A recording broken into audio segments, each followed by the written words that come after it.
বরিশাল পটুয়াখালী আঞ্চলিক মহাসড়কে আজকের এই যে ভরপাশা ইউনিয়নের ঢালিবাড়ি সংলগ্ন স্থলে বা গোলদারবাড়ি স্থানে আহ, উম, বারোটা বারোটা বা পৌনে 12টার দিকে একটি দুর্ঘটনা ঘটেছে। আপনারা দেখতে পাচ্ছেন যে এটি একটি ঢাকাগামী পরিবহন ছিল, লাবিব পরিবহন।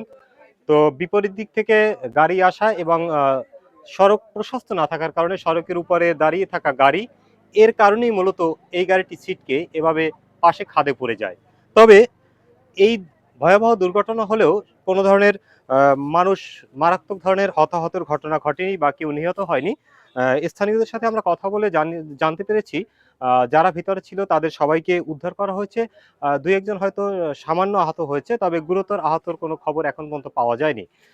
স্থানীয় ফায়ার সার্ভিস এবং বাকটন থানা পুলিশ ঘটনাস্থলে এসেছে। তবে এটা উদ্ধার করলে অনেকে মানে স্থানীয়দের সাথে আরো কথা বলে জানতে পেরেছি যে তারা সংশয় প্রকাশ করছে যে হয়তো চাপা পড়ে কেউ থাকতে পারে। তবে অনেকেই বলছে না, যারা ছিল তাদেরকে সবাইকে উদ্ধার করা হয়েছে। তো অপেক্ষা করতে হবে সে পর্যন্ত, যতক্ষণ পর্যন্ত এই গাড়িটি উদ্ধার করা না হয়, যে আসলে কেউ ভেতরে চাপা পড়া আছে কিনা। প্রত্যক্ষদর্শীরা বা উদ্ধারকারীরা জানিয়েছে যে গাড়িটিতে 25 থেকে 30 জন যাত্রী ছিল। সবাইকে তারা গ্লাস ভেঙে ভিতর থেকে উদ্ধার করেছে। আপনারা দেখতে পাচ্ছেন যে এখানে কিন্তু একেবারে পানির মধ্যে তার সামনের দিকটা নিমজ্জিত হয়ে গেছে। তাতে এখানে অনেক হতাহতের ঘটনা ঘটার কথা ছিল, কিন্তু ভাগ্যক্রমে যাত্রীরা বেঁচে গেছে। গাড়ির চালক এবং গাড়ির যে হেল্পার তারাও ভাগ্যক্রমে বেঁচে গেছে। দুর্ঘটনা খুব ভয়াবহ ছিল, যাতে অনেক মানুষ মারা যেতে পারত। তো স্থানীয়দের অভিযোগ যে বিষয়টি, যে আমাদের বরিশাল থেকে কুয়াকাটা পর্যন্ত যে সড়কটি, এই সড়কটি প্রশস্ত করার না কারণে প্রতিদিন এরকমের দুর্ঘটনা ঘটছে এবং অসংখ্য মানুষ প্রাণ হারাচ্ছে, পঙ্গুত্ব বরণ করছে, দুর্ঘটনার শিকার করছে।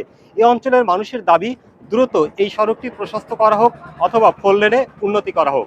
এস পলাশ, বাকেরগঞ্জ। মানে ওই জায়গায় একটা গাড়ি দাঁড়ানো ছিল, ঠিক আছে। তো এই গাড়িটা ওদিক দিয়ে আসতেছিল, তো ডাইনে দিয়ে আসতেছিল, সামনে দিয়ে দুটো গাড়ি আসছিল। তো মুখোমুখি লাগলে তো অনেক ক্ষয়ক্ষতি হবে, তাই লাগাই নামাই দিছে আর কি, সিম্পল ভাবে। আহত বেশি হয় না, একজনের খালি কাটছে, আর এমনি সবাই সেফ আছে।